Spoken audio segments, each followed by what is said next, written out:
Welcome and thank you for joining SciFarth's virtual roundtable, navigating risks, benefits, and ethical considerations in the age of AI. All participants are in listen-only mode. You are encouraged to submit questions throughout the program through the Q&A section located on the right side of your WebEx window. We will do our best to get to everyone's questions. Any unanswered questions will be followed up by email after the webinar. For those interested in CLE credit, an attendance verification code will be read during the presentation. Please write this code down. It will not be repeated and it is required for CLE credit. Copies of the webinar recording and materials will be distributed to attendees in the days following this session.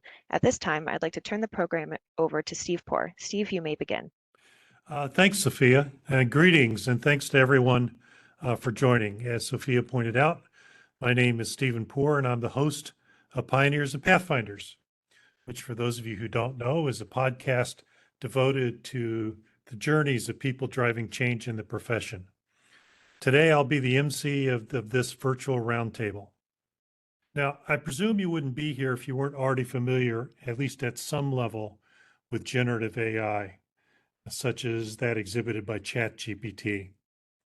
Since the release of ChatGPT in November of last year, the talk about the impact of generative AI has reached a fever pitch. In fact, OpenAI, which is the owner of ChatGPT, reached 1 million users in the first week after the release of ChatGPT. Now, there seems to be little question but that this is potentially transformative technology that will impact many, many sectors. In a recent study, McKinsey predicts that, and I'm quoting here, generative AI could add the equivalent of 2.6 trillion to 4.4 trillion annually, end quote, in value to the global economy, which is roughly the size of the UK's entire economy. Moreover, McKinsey observes that unlike prior automation techniques, again, I'm quoting, generative AI has more impact on knowledge work associated with occupations that have higher wages and educational requirements, close quote. Now, obviously, the impact of this technology raises a huge number of questions, far more than we can address in today's virtual roundtable. I should also observe that there are more questions than there are answers. And while we're going to try to provide at least thoughts and opinions on some of the questions, I hope we don't leave you frustrated that we're not able to give you precise answers to many of the questions you have. But I think you'll find this discussion informative and hopefully useful for you as you navigate these parameters. And there are a number of issues we'll address in subsequent roundtables down the road. Today, however, I'm joined by a great group of panelists and participants in this virtual roundtable to talk about the impact of generative AI in the legal profession. Even more specifically, on the risks, benefits, and ethical issues around generative AI. I'm going to let the panelists introduce themselves, starting with Lori. Lori, you want to go first? Hi, good morning, good afternoon, everyone. I'm Lori Roser. I'm a partner and the general counsel for SciFar Shaw. And my background and practice is generally in commercial litigation. Thanks. Travis? Everybody, Travis Rogers. I'm director and senior managing counsel at Allstate. I lead up our new strategy, enablement, and implementation team. I focus on strategic initiatives, culture, and transformation for Allstate's law department. Fabulous. Kieran? Thank you, Steve. Kieran Malavarapu, head of the Legal Strategic Services team, also known as the Legal Operations team in the industry for Liberty Mutual Group. My team is responsible for the management of outside counsel relationships, large policyholder risk management services, data analytics, predictive technology, modeling, tools, technology, project management. So very interesting topic today. So thanks for having me, Steve. Thanks, Kieran. Joe? Hi, everyone. I'm Joe Peach. I am a senior loss prevention counsel with ALAS. I've been with ALAS about 5 years. And for those of you who don't know, ALAS is a lawyer liability mutual insurer. And as a loss prevention counsel, I help work with and educate and train our member firms on ethical concerns and other risk management issues. Before ALAS, I was a practicing litigator for about a dozen years. And once upon a time, I wrote code for the equities division of a large investment bank. So I've Done a few things. You're a coder. I didn't know that about you, Joe. Not anymore. Well, apparently ChatGPT will do it for you, so not to worry. Right. Well, first off, let me extend my thanks to all of you for making the time and sharing your insights with the group that's joined us. It's deeply appreciated. Now, before we get started, let me set the table a little bit. We're going to assume for those of you listening in, we're going to assume you have at least a basic familiarity with the technology, or at least the hype around it. We are not going to do a deep dive into how the technology works or the various manifestations of it. It is true that generative AI manifests itself in a variety of ways, but our focus here largely would be on the use of the technology to generate text, known as large language models. And to remind you, LLMs ingest huge amounts of data, and using sophisticated algorithms make statistical predictions as to words likely to follow preceding words, whether through prompts or generated text. It's not search technology producing links to sources. It's technology that generates new content from pre-existing information. Because of this, one of the interesting things about this technology, and particularly ChatGPT, is it's always fluent. It's not always right. And that sets the baseline for a lot of the discussion we're going to have. Now, the technology, as I said before, raises an enormous number of issues, from confidentiality concerns to underlying bias issues to copyright content ownership issues. And new developments are coming every day. In fact, I saw yesterday, I think, it was reported that the first defamation suit was filed against OpenAI as a result of the software generating a false report around an alleged embezzlement case that, of course, was entirely fiction. Now, as we talk through the issues, we're going to necessarily paint with a broad brush. What started as a singular, if we'd done this 3 months ago, we'd have a singular focus on ChatGPT. But the impact of generative AI has blossomed into dozens of products, with more every day that raise both similar and unique issues from each other. By trying to talk broadly, we're hoping to give you a solid footing as you consider specific applications of generative AI to your operations. We're going to start where we think we ought to start, which is talking about some of the ethical issues around this technology. So Lori, let me start with you.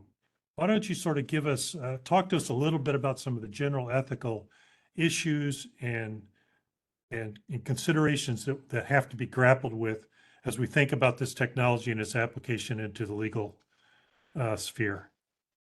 Sure. So, as Steve mentioned, I mean, there are going to be different issues depending on the different technology. And there's been a lot of focus on ChatGPT, and that seems to be what we know of, or at least have heard a fair amount about. And there are two key issues that come to mind from my perspective. And that is one, confidentiality and reliability accuracy. So we know a couple things about the current iteration of ChatGPT, to use that as an example. First, there is no confidentiality. And the program tells you that from the very beginning, that the conversations may be reviewed and that you should not share any sensitive information. The AI actually learns from the past conversations and the text inputs that you provide it. It stores them, it analyzes it, whatever information you put in, and some human out there may be looking at this from time to time too, as they continue to improve upon their products. As most of you all know, many of you at least who are lawyers have an obligation under Rule 1.6 to maintain the confidentiality of all information related to the client's representation. Now, what some don't always appreciate, that is actually much more expansive than the attorney-client privilege. So we're not just talking about you can't share privileged information. I think that's a basic understanding that everyone has. But confidentiality really extends to anything related to the representation of the client. So if you don't have your client's consent to put that information in there and it relates their representation in any way, it may not be privileged. You can't share it. And of course, if you actually do share privileged information, which you shouldn't with a third party, you do risk waiver of the privilege. And then on the second issue, the reliability, we know now, at least some of the current iterations of at least ChatGPT and possibly other AI, that it is not reliable for research or advice. Many of you are probably aware of the very well publicized New York case recently where a lawyer used ChatGPT to research and write a brief that was ultimately submitted to the court, contained non-existent case law that had bogus quotes, fake citations, and that lawyer is now facing the possibility of sanctions. But he did, take one step further to try to verify the information by asking ChatGPT whether the cases were fake. So that didn't help him much either. So we know that it can sound very authoritative, but it isn't always authoritative. But the use of proprietary AI or something within a closed universe, for example, something different than public AI like ChatGPT, you may be able to largely remove some of those confidentiality concerns. However, at least from a law firm perspective, and probably in other organizations as well, even in those situations, there may be information that you don't want to wholesale share with others in your organization. For example, in a law firm, we have ethical walls in place.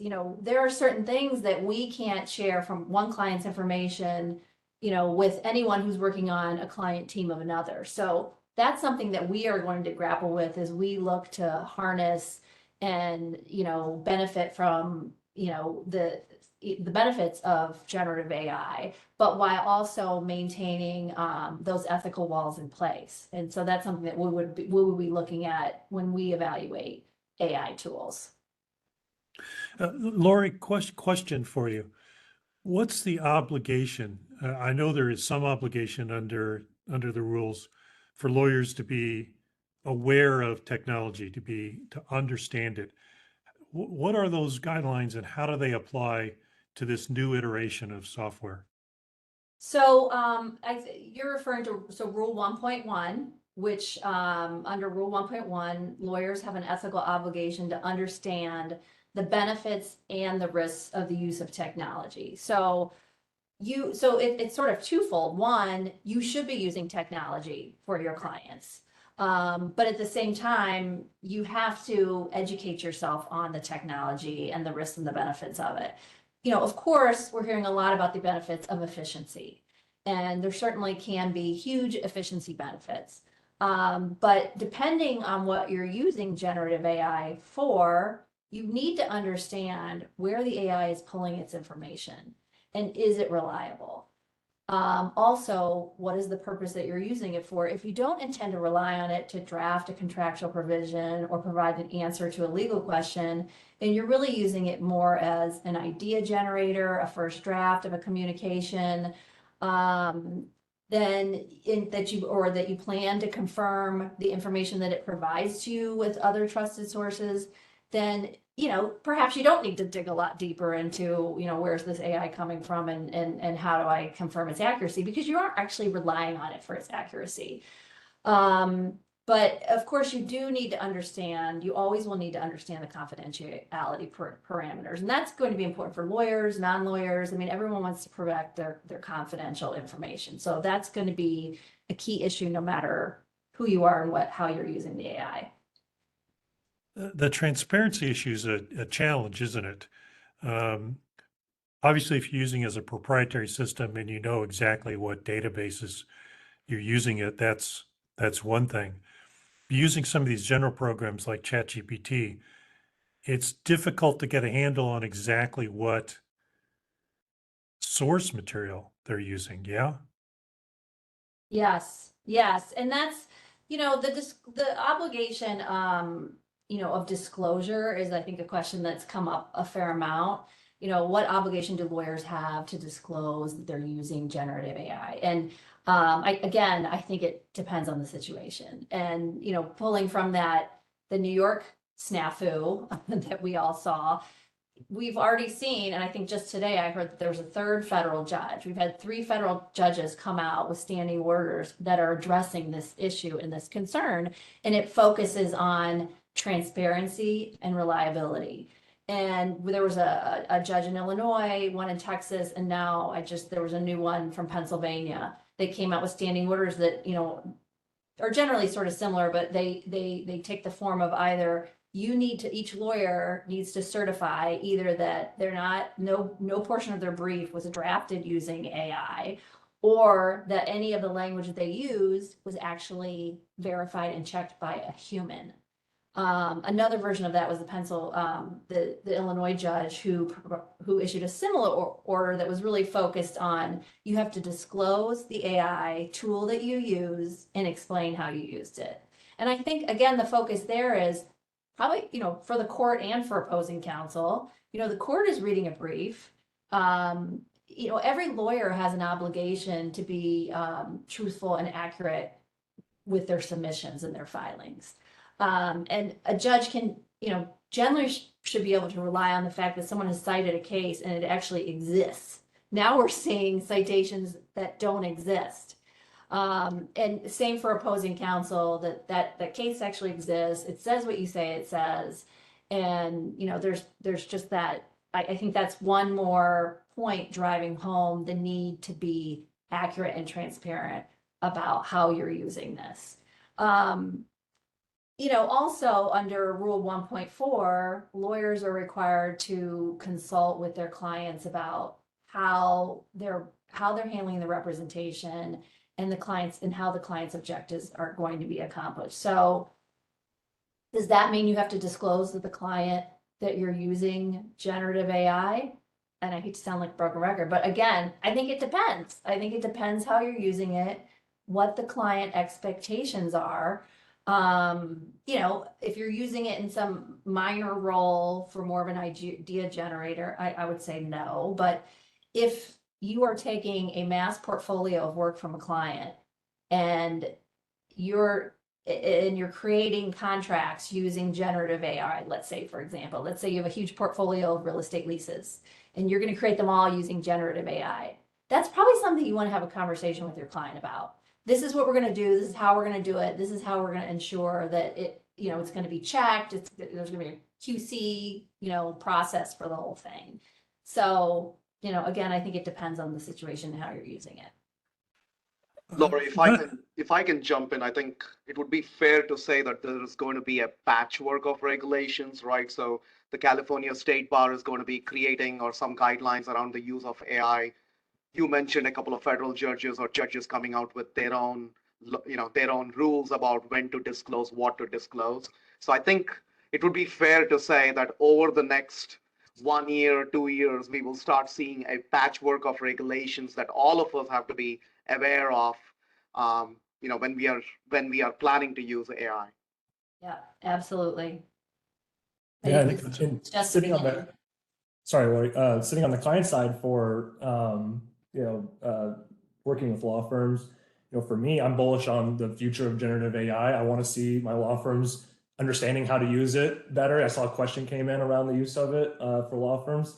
For me, talking about like, you should have a conversation with your client around, or, we might use generative AI to come up with the first draft or a template for leases or whatever, but then we're going to have people review it, right? To me, why is that any different than you saying you're going to use an army of first years to come up with a bunch of contract language and then have it reviewed by people that are experts in the field?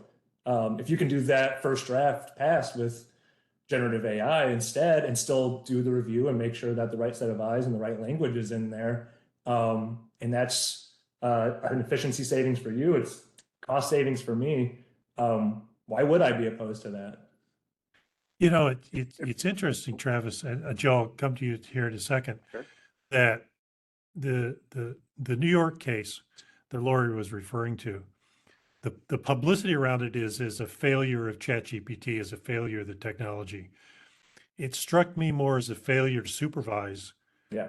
When I used to handle cases and would have associates writing briefs, I would read at least the main cases they cited just to make sure they were citing them for the right proposition. They weren't missing anything. And I don't know how using technology of this nature raises any different issues. Joe, I interrupted you, so I apologize. No, I just following up, Travis. I think one of the things you said, what's the difference between generative AI or an army of associates?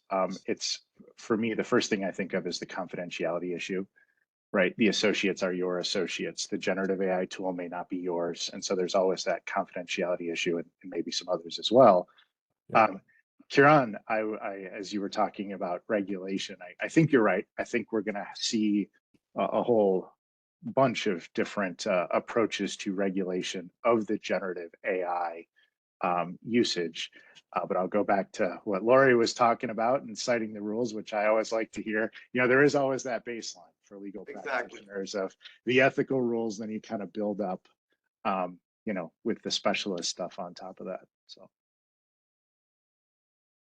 Joe, keep going. Talk a little bit about how, ALAS is in the risk management business, advising its member firms. How have you sort of sorted through it? I know you've provided some general guidance to member firms as to thoughts they ought to have. Some of it's gotten wide publicity and some of it hasn't. How do you sort of generally approach the risk benefit analysis with using generative AI? Well, it's interesting. You said two things in that one sentence. You said we're in the business of risk mitigation, and then talked about our member firms, and that does put us in a bit of a unique situation. We are thinking about if and how to use generative AI for our own business purposes, right? And then we're thinking about how to help educate, help navigate with our member firms, their usage, and what may make sense for the law firms that we insure.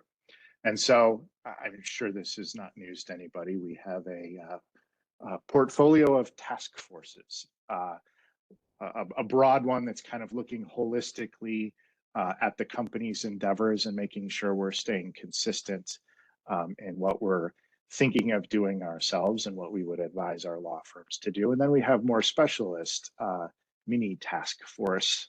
We have a data analysis group within ALAS, and they have particular things that they're looking at. And then me, in the loss prevention realm, I'm more focused on what would be useful to sort of educate and train and discuss with our member firms to help them navigate some of the things that they would be facing these days. I think you alluded, Steve, to the fact that we've put out some materials already. When ChatGPT was exploding, we took a look at it, and our advice at that time was, in our estimation, ChatGPT in its present form seems too risky for client work. It does have that tendency to hallucinate. If you're caught in a hallucination situation in federal court, it can be very embarrassing. It's just seemed too risky now, not only for the ethical reasons, but for the reputational issues. There's so much focus on it. And so we said, our advice would be ChatGPT in its present form, probably too risky for client work. We've kind of taken a step back to get a broader view, and as we've discussed already, ChatGPT is but one thing in a broad and vast universe of generative AI technologies. And Lori brought up the closed proprietary systems, which can help carve out some of the riskiness, depending on how you close and proprietarize, just made that word up, the system. And so we've been working on putting out sample policy language, sample checklists for firms to use to make sure that they're thinking about this in an organized way, that they're not only making sure to hit all of the right analysis steps, but then keeping track of what they're doing or not doing and why. So that's a long answer to a short question, Steve, but I hope I covered some good stuff there for you. Yeah, and let me follow it up. We got a question from the audience, and there's a few issues embedded in the question. Let me pull out one of them because it follows along what you're talking about. The question is, how widespread is the use of ChatGPT or GPT-4 within law firms? And if partners are not using them, are they taking any actions to prevent their associates from using them? So, Joe, I'll start with you, but really, this question for anybody, on the panel. What is your sense of the usage of this in the industry? And if this technology is available on a browser, ChatGPT is, if it's the policy not to use it, how do you see people enforcing that policy, which is, I think, the question we're asked. Well, it's hard for me to know, since I, am known as an alas person, how honest the conversations are that I'm having. I'm hearing skepticism from law firms about ChatGPT in particular. I hope that's true, and there is a healthy amount of skepticism for all the reasons that Lori pointed out, all the risks. So if it is true what they're telling me, I'm hearing a lot of skepticism, which is heartening. It is also possible that they're talking to their insurer and therefore shading things. I hope that's the case. Don't think it is in our mutual. I think that the how do you police it is a really tough question. And I think that having a dialogue and training can help, because the more you can get out into the fabric of the organization what this really is, what it can do, what it can't do, what the risks are, what the ramifications are if we get it wrong, that you create sort of an understanding that can help self-police a little bit. So you don't have that policy that sits there on the website and then people are off doing something else because it's available in a browser.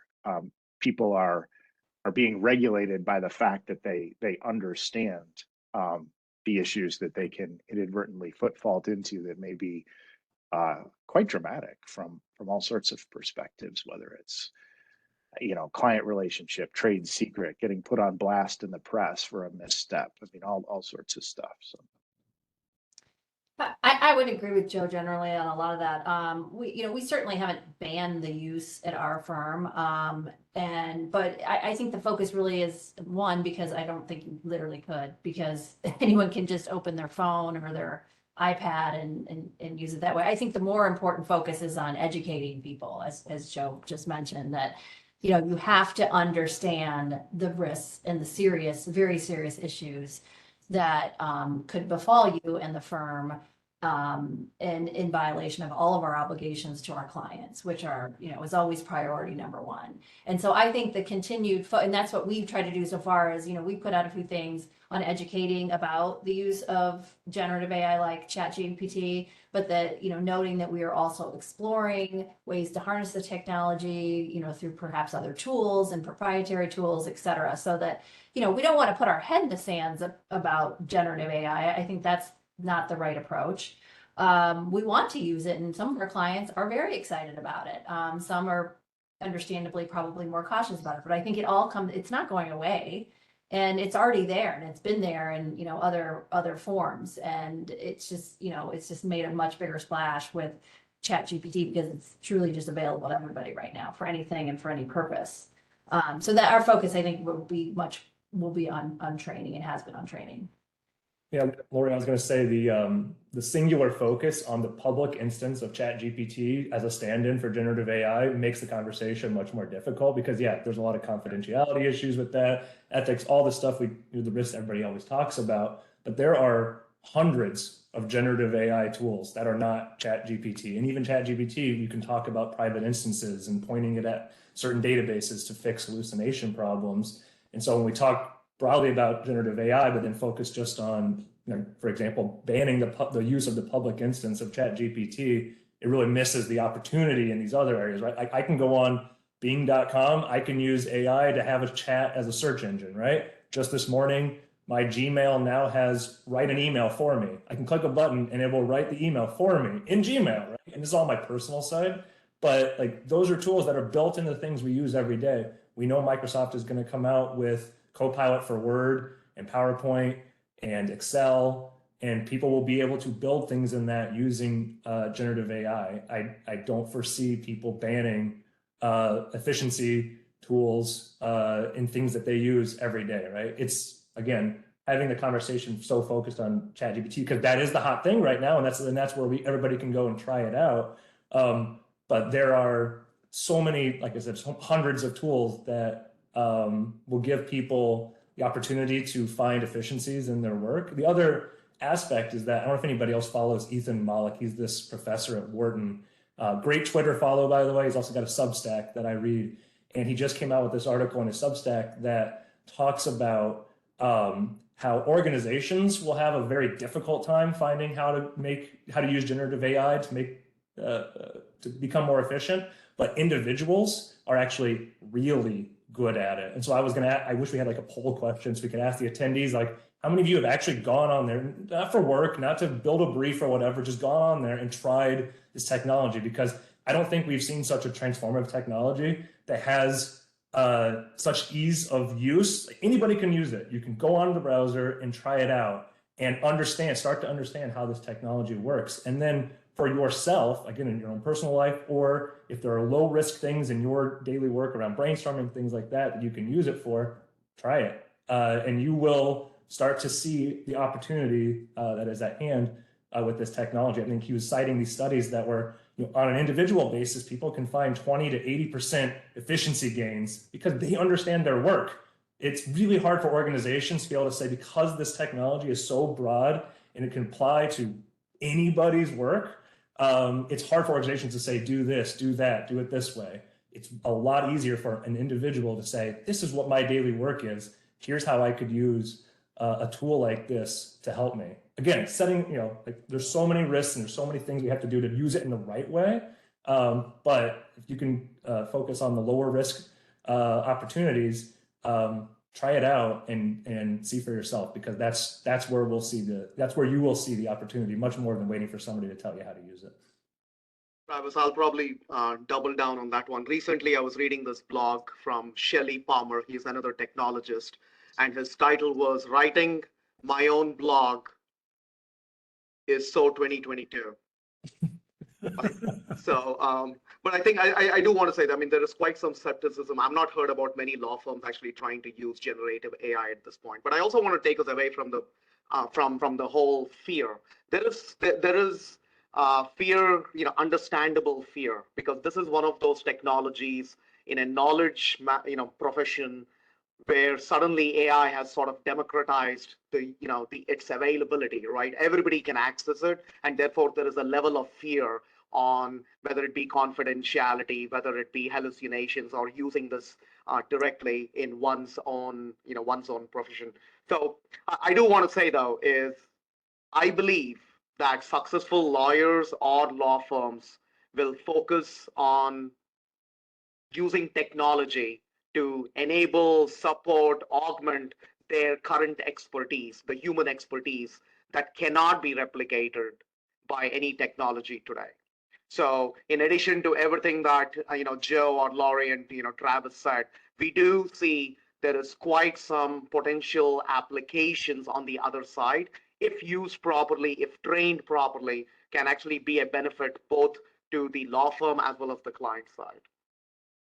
So how do you build this into your discussions with your service providers? This is, I guess, a question, Kieran, for you and Travis. This is sort of related to this second part of the question we got from the audience, which asked about clients being open to use of generative AI, the efficiency, in that case, what does that mean for the hours billed? And what's the expectation around that? It also picks up a little bit on the point Laurie and Joe are making about disclosing use to your clients. How do you sort through this technology as it impacts your relationship with your service providers?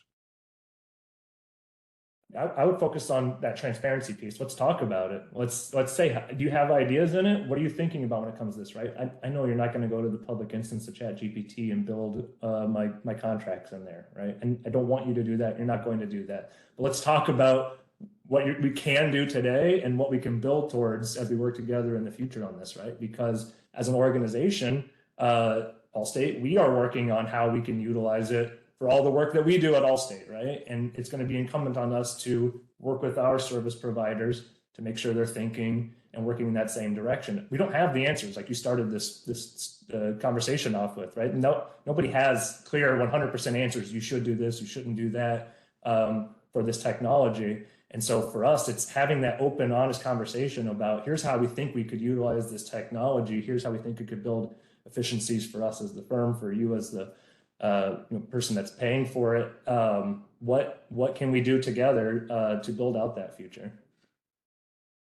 Yeah, I think at Liberty Mutual, at least in the legal department, we are always on the lookout for law firms, vendors, anybody whose products or services can change the way we deliver legal services and change it to make it more consistent, better quality, and also in a cost-effective manner. So we have had a couple of vendors, not law firms, but a couple of vendors. But when law firms or vendors approach us about their tools or technology, we are very open to understanding what their use cases are, how are they going to be managing, how are they going to be implementing it, how are they going to maintain the confidentiality, and so on. And we would like to partner with them. We want to partner on the evaluation, the testing, its use cases.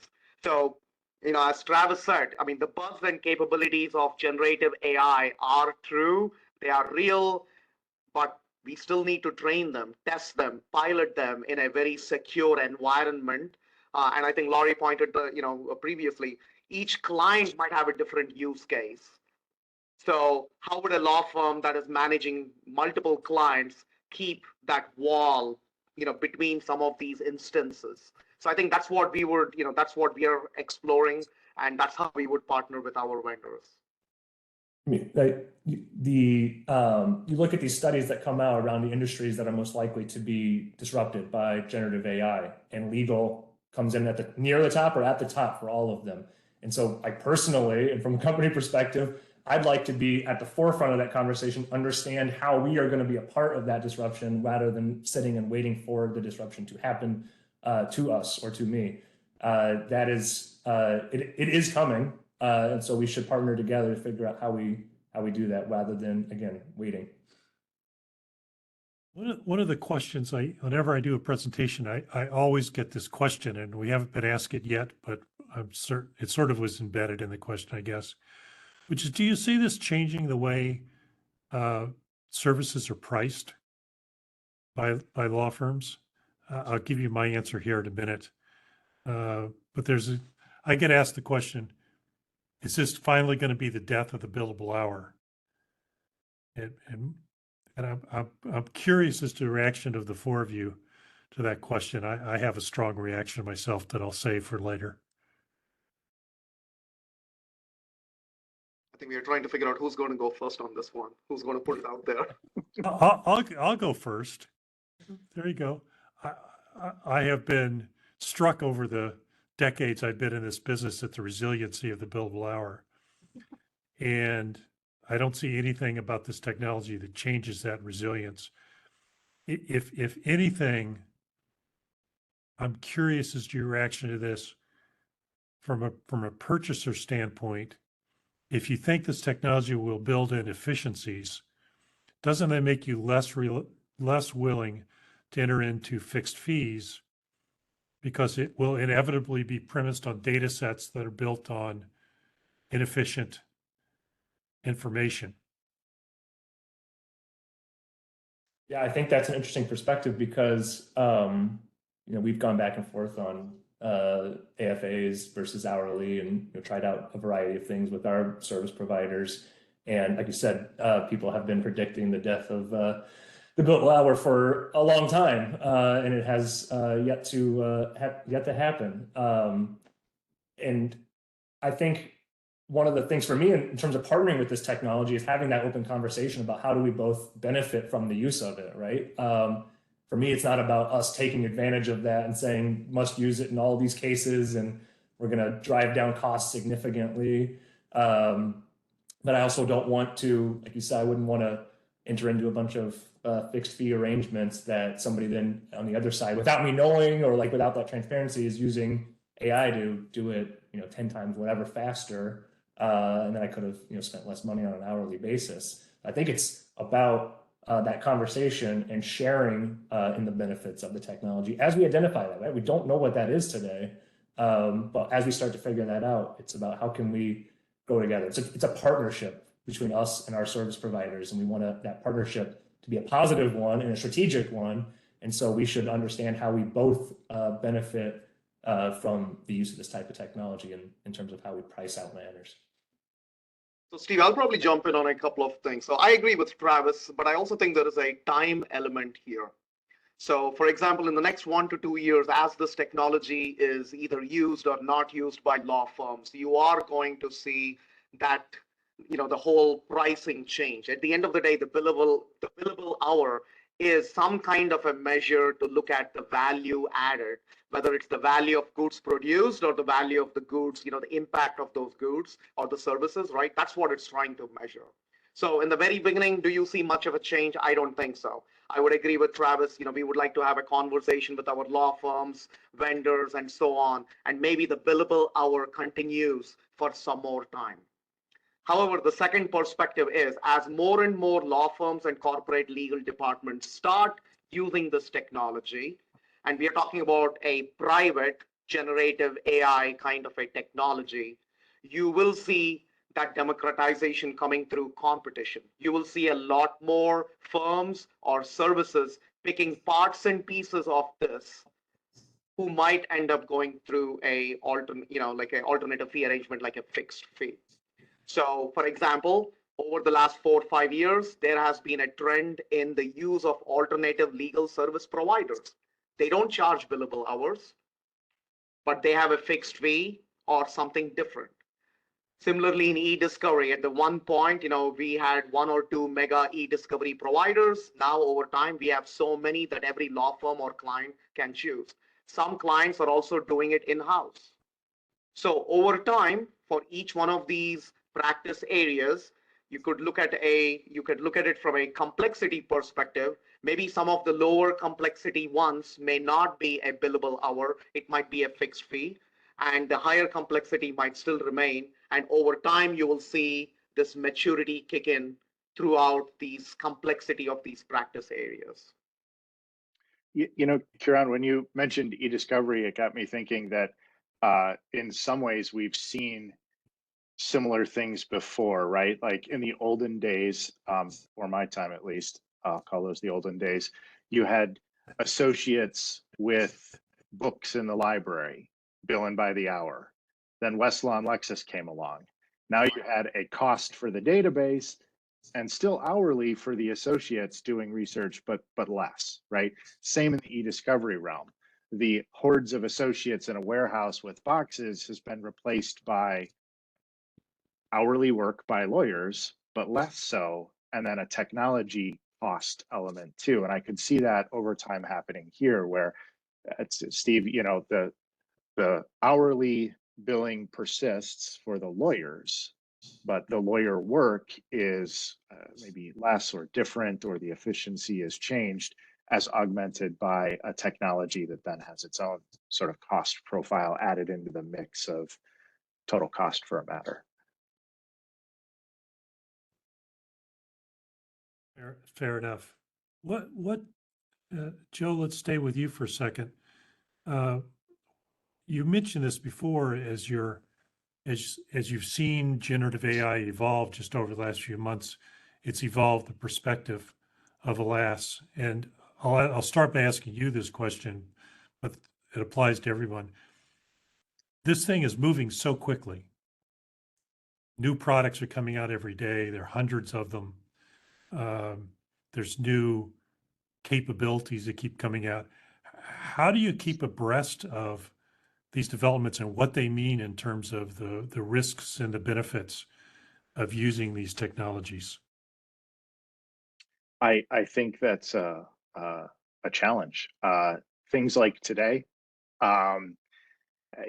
making sure that you're out there as part of the conversation, whether it's panels like this or blogs or other sources of media. We have a benefit because we're able to talk to our member firms and tap into that wide and varied collection of experiences to try and pull together what's happening out among our membership. And what we find is as you said, I mean, there are a lot of different things every day that are coming out or that our firms are exploring. I think this is my opinion. We're sort of in that realm of,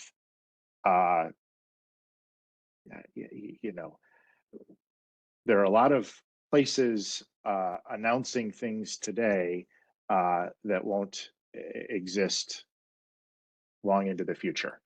the vaporware era, where everybody, it's the big new thing, a lot of money is going to it, the kernel of an idea gets massive funding and then disappears. And so I think that separating the wheat from the chaff is a real challenge. There's so much change, so much coming at everybody, and everybody is wanting to find the right path, but it's made more complicated by what might be a period of a lot of fly-by-night stuff as well. That's why, to go back to a previous answer, Steve, we're trying to give our firms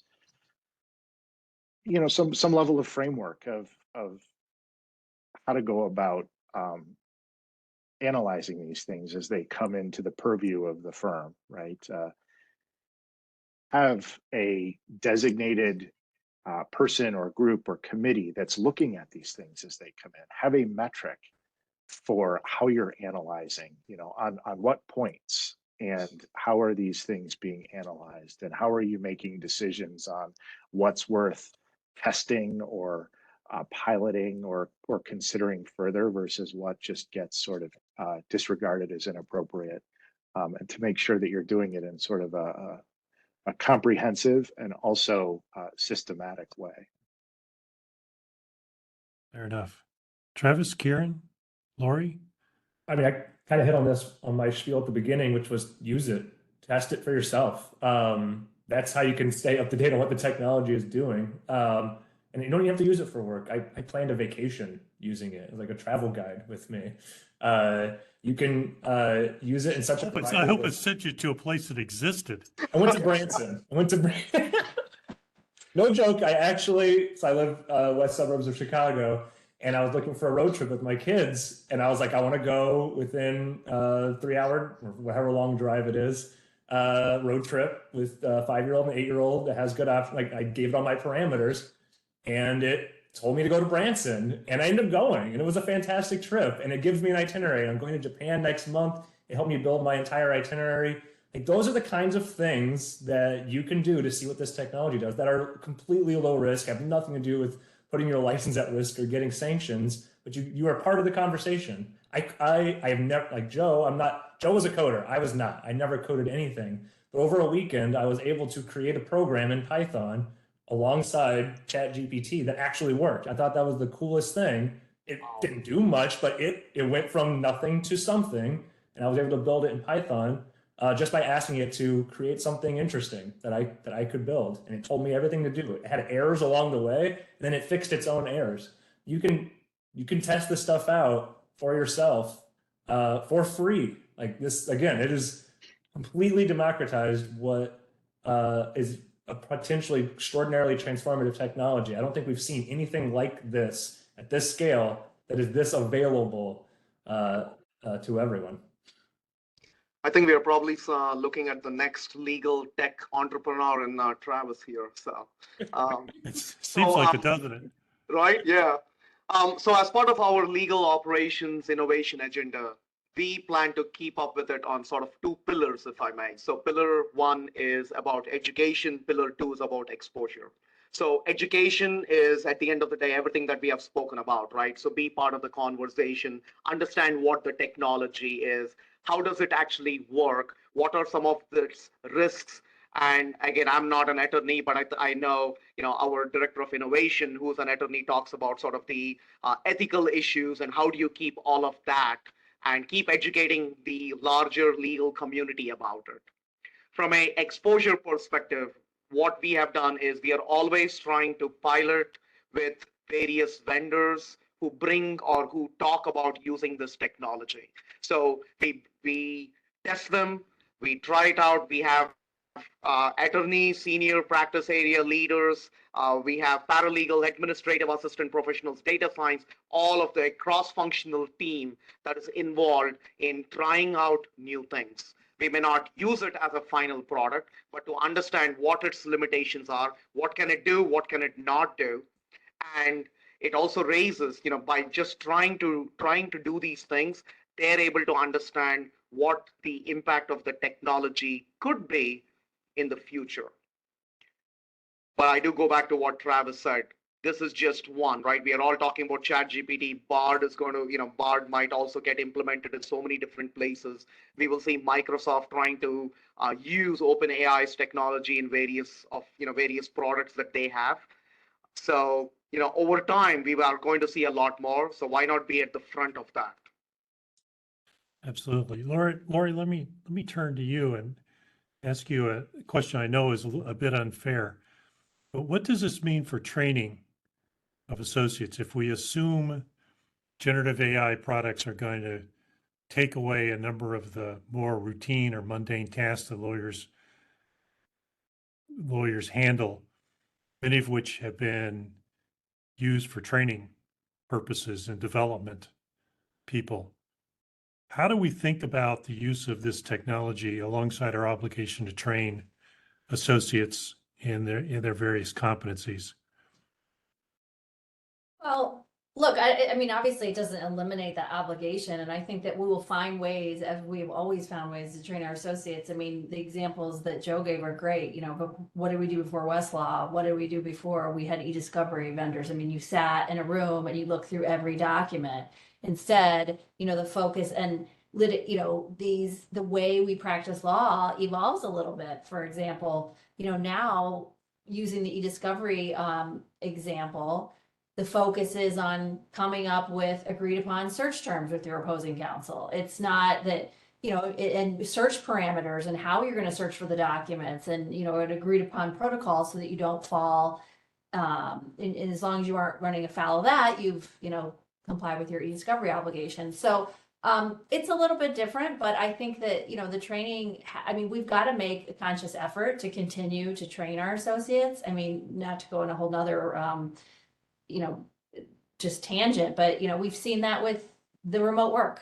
I mean, that's another good example, is that we've got to evolve and we've got to continue to figure out how we can train our associates and educate them when they're not literally sitting right next to us and they're not, sitting in a room and we're not running into them in the hallway. But that's what we'll have to continue to do here as well. They still have to learn the basics. I mean, you have to explain, well, this is why we're using this technology. This is how we're using the technology. I mean, we can go through all of the safeguards that have to be in place, but then they still have to understand that the technology doesn't have judgment. The technology can't provide advice, and that's still their job. So the technology can do some of the nuts and bolts stuff that, frankly, maybe they'll be better lawyers for it because they don't have to spend the time doing what we would really consider a lot of administrative tasks, and instead learning why we're doing those things and why we're including a particular provision in a contract versus, and what we're looking for in documents,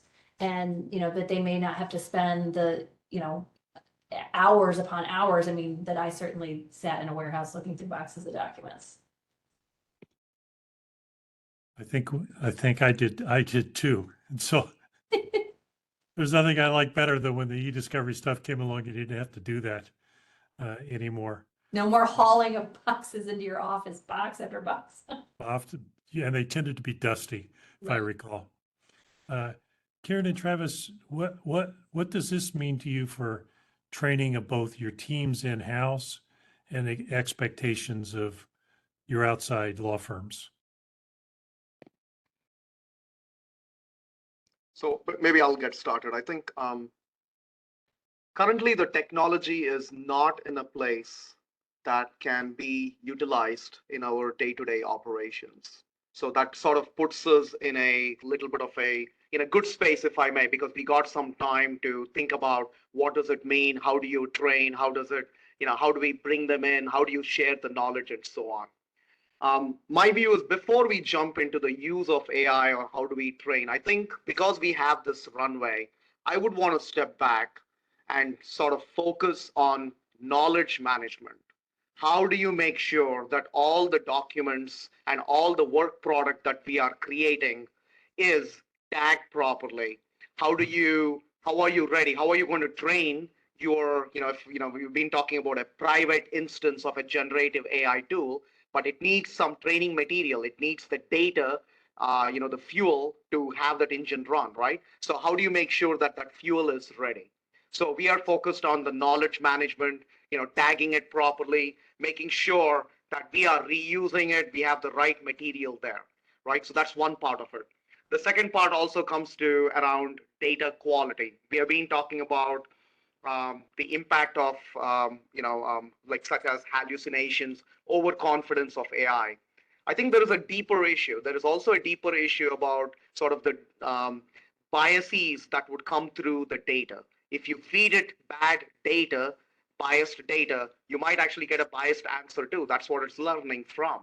So how do we make sure that anything that we are feeding it in or when we are training this particular system is free of some of these biases? So I think that's where our focus is going to be, to make sure that we are prepared and planned. In addition to what I spoke before is making sure that our attorneys are exposed and are educated on what a potential, what are the potential benefits and risks of such a technology. Yeah, exactly what Karen said there. And the other thing I'll add is for years, we've been focused on digital transformation of the work that we do, right? Taking our manual processes, taking processes that exist in someone's head, and like Karen said, documenting them, getting them down on paper, but also changing them so that they're more automated, perhaps more self-service, perhaps something digital, right? And now our opportunity as we do that is to identify points in those processes where generative AI, could come into use, right? And instead of now just doing it and not having that tool or technology in mind, we can have a future where we have access to a tool like this as we rebuild those processes, because we had to do that work anyway to do that digital transformation. And now we can do it with this in mind so that, again, we're setting ourselves up where we have the data in the right place, we have the right data down, it's out of people's heads and documented. And then a tool like, a private instance of ChatGPT could point at that knowledge base and give us information that doesn't have hallucinations and doesn't have confidentiality issues. And so we're setting ourselves up for that future that is coming probably faster than people realize. It's not here yet, but it is coming really soon. This technology is moving very quickly, isn't it? Yes. And I'll pick up on a point a couple of you have made about the patchwork of regulations. And I'll just note, we've already seen there have been laws enacted previously, particularly on the state level in the US, dealing with various forms of AI, but the generative AI component has accelerated the pace of discussions, at least around regulating AI. There's cases, there's laws pending in Connecticut, Virginia, California, New York, dealing with things like profiling concerns, bias concerns, confidentiality concerns. There's federal legislation pending that's trying to create a framework for governance of AI technologies. And there's a whole variety of regulations pending in various federal departments. Then, of course, you've got the EU has gone through another level in its AI Act, which tries to tier software based on risks. And there's pending litigation. There's a couple of cases, Anderson versus Stability, Getty Images versus Stability, talking about some of the copyright issues about the input of the data and the content that's generated. So there's a lot of moving pieces here to keep up to date with. How do you keep your organizations up to date on those pending legal issues? Because those could be very significant for your use of this technology.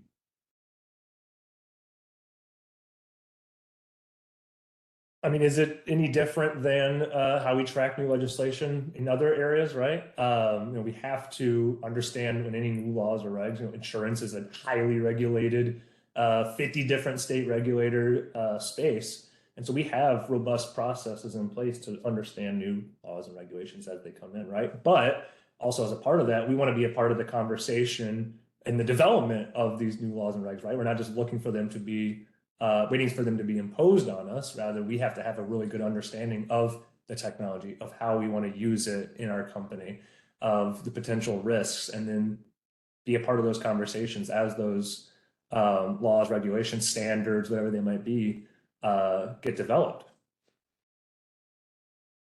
I think it's interesting to pick up on your point, Steve. I think one of the notable things here is the breadth of the stakeholders involved here. That you do have, intellectual property issues, you have privacy issues, you have all the, in the case of the legal space, the ethical issues, you have confidentiality, which is bigger than just the legal space. You have bias and discrimination, which could be a massive impact on appropriate use of this technology. So I think it's interesting that there are so many different stakeholders, so many different threads, so many different things that may be handled by regulation, may be handled in some other way, but a lot to keep track of. Just showing the complexity, and you couple that with the fast pace of development, and it can be a challenge. But I think you're right, Travis. It's not like we haven't tracked complex things before. And I think this is one that maybe the lesson is that this does need attention. And the attention is going to need to be multifaceted and agile to keep up with the pace. Yeah, we've seen new privacy laws come out that impact how we use data in certain ways, right? And that has really set us up for being able to account for these new regulations as they come out. And of course, it's not like our organizations haven't been using artificial intelligence in some form for many years. Generative AI is a new iteration of artificial intelligence. It has certain new flavors of risks, but we have understood how artificial intelligence works, especially in insurance context, for a long time, how we have to deal with model bias and model risks and things like that. And so for us, we're not thinking that all of a sudden we have to set up an entire new risk management framework for generative AI. Rather, we have a lot of things in place that deal with issues that are very similar. And so it is an evolution of our existing frameworks around model bias, around privacy issues, around how we deal with confidential information not leaving the company. All those things, we just need to evolve to account for what could be some unique flavors of risk imposed by generative AI. But we're not starting from scratch. We're not starting from nothing when it comes to dealing with these risks. Yeah, I would say ditto to what Travis and Joe said. In addition, I think I also want to point out, insurance organizations, financial services organizations have gone through these changes multiple times. If you go back to 2000, 2001, financial rules and regulations changed. 2008, 2009, there was another iteration, and so on.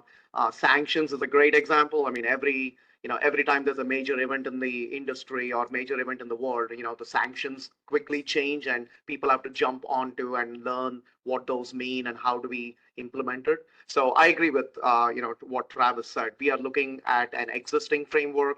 We think of AI as another tool, of course, with a much larger scope, a lot more stakeholders and a lot more users, but how does it fare into our existing framework? So we do have a cross-functional team from subject matter experts in the business, as well as data science, whether it be technology, legal, cybersecurity. All of those folks, have formed a cross-functional team, and they're sort of looking into what are some of the challenges, what are some of the use cases, how could it benefit us, how could it also impact us? Yeah, it's an interesting, those are interesting points as it relates to building off the foundation we already have. So for example, I know that one of the challenges, the excitement around generative AI has built to the point where you have a lot of folks around various organizations experimenting with it or be given demos by some of these emerging companies that are playing. And yet we all have policies around how you vet out software, how you vet out applications. It's not really much different than that, is it? Steve, That's maybe I right. would probably just jump in here. Microsoft also came out with a white paper about the responsible use of AI. And I'll probably, I'll put in a link on our chat here so that people can refer, and everybody, you can also go to that website and look at a template. It talks about how do you look at, any AI solution, what are some of the risks associated with it, where are you, how are you dealing with customers, what are the systems that are impacted by it, and it talks about some of the risks. So it actually provides a very nice template where if people or law firms or organizations who are interested in trying something out can look at it and at least use that as a framework to build or build something off it. Okay, that would be great. I think people would appreciate that, Karen. Thanks. A couple of questions that came in before we got started. I think we've dealt with most of them.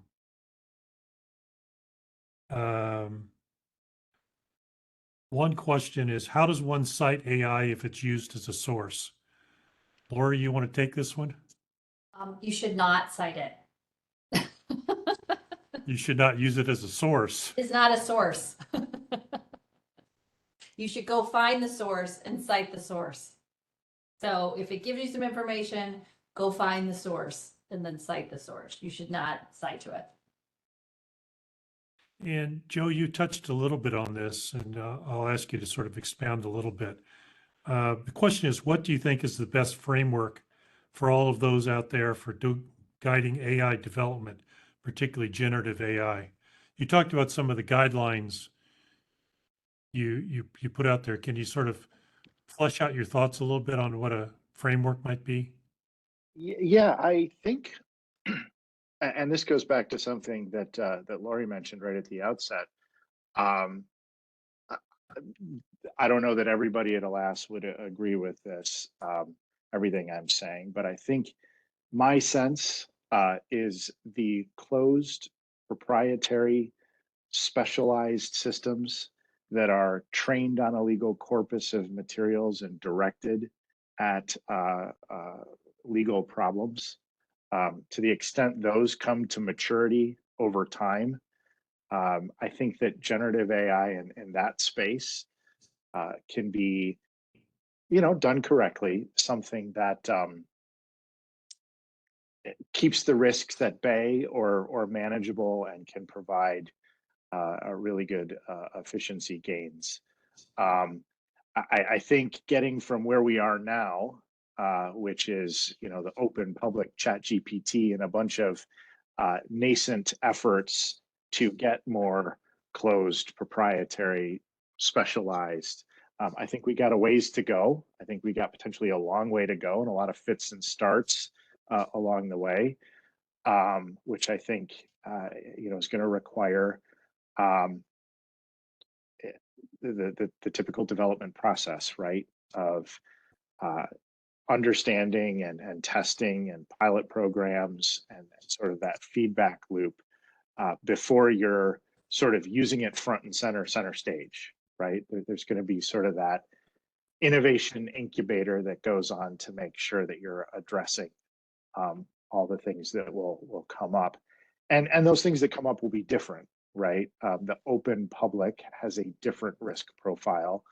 And I think that's part of the reason that the closed proprietary is going to be the way to go, because you kind of whittle the risk as you move in that direction, while also hopefully enhancing the efficiency because you have a more targeted focus for where this is going to be useful. I think we've kind of over time, sussed out a bunch of the different sort of risk pockets, especially in our last little discussion there, where we were pulling out the,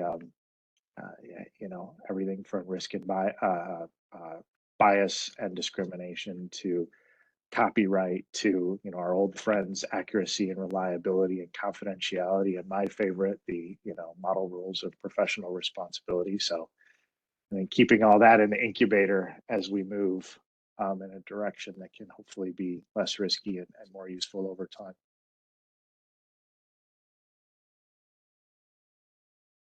Got another question.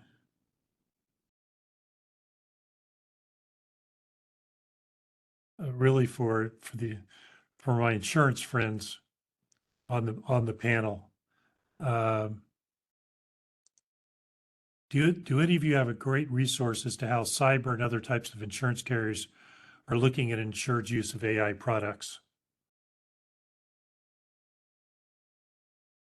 It is yeah, I think it's a great question. I personally, at this point, I don't. I'm hoping that somebody who's responsible for the cyber security related underwriting and claims is definitely looking at that. Fair enough. As we sort of move towards our closing point here, let me give each of you a few minutes each to sort of share any additional thoughts you want to share with the audience. Kieran, you want to start with you, and I'm going to go counterclockwise around the screen as I see it. Yeah, I think, closing thoughts.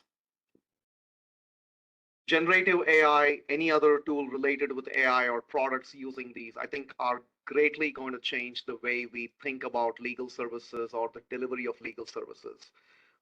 However, it's no different. I mean, there's no need to be afraid of how the whole world is going to be different, change or different or fall apart. I think it's really an opportunity for many law firms, many organizations to sort of rethink the way you can make your clients' work more valuable. So with that being said, I think any of these tools are not yet ready for full-time production. And I think, Laurie's example has clearly proven that. I think it needs to take some more time, but at the same time, we need to be ready. We need to expose, educate, understand what are some of its capabilities, and be ready for the journey ahead. Joe, what about you? I liked what Kieran was saying earlier about, and Travis touched on it as well, the notion of digital transformation.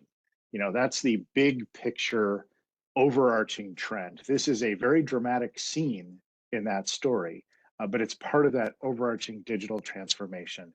I think Kieran's points about data quality and metrics around data, and about this being an opportunity with generative AI as a place to prepare, that these things aren't ready for prime time, but at some point, as digital transformation continues, they're going to change, and they are going to potentially be ready for some things.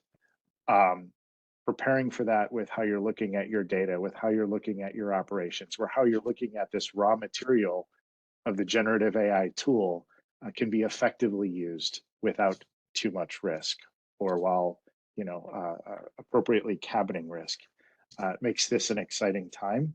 I think now is also the time to train and educate your people, because a policy on paper is not going to be sufficient. You're going to want your people to have an understanding. What is this? What is this not? What can it be used for? What can't it be used for? And why? So that you have that notion of a bit of self-regulation, because just a paper policy is not going to do it. Joe, let me just reinforce a couple of the points you made, that the evolution of this product. I know there's a lot of excitement out there, and there's people who want to be first movers by purchasing a particular product or a particular suite of services, or figuring this out. And I understand that excitement, but there's also an advantage to staging it the way you just described it, where you train and educate people and begin to lay the baseline. This is part of the digital transformation Travis is talking about. And then as these products evolve and mature, you're in a better position to take advantage of them. Because just throwing a product out there and assuming everybody's going to see the usefulness of it is not going to lead to an adoption level that's worthy of the expense. So I just want to second what you just said. Lori, how about you? Closing remarks? Sure. I mean, I think this is exciting. I think that it is not going to be the demise of, legal of associates or the law firms. I think that instead, like other efficiencies that we've seen and other technology we've seen in the legal field, that it will just enhance our services and it will allow lawyers to focus their time and efforts on really providing legal advice versus and really minimize the time that's needing to be spent on some of the more rote tasks, and that we can improve efficiency and therefore we can improve the delivery of excellent legal services to our clients. And I think that's exactly what's going to happen here. Although, of course, with all the caveats that we've discussed today, I mean, there's still a lot to think about, a lot to work through. But I think it all in all is going to be have a positive impact on the legal industry. Thanks. Travis, I'll give you the last word. All right, building on what Lori was saying there, I think it's really important to talk to your teams and folks that are trying to get excited about this, that this is not about people replacement. Everything we've seen with these tools so far is that they're people augmentation.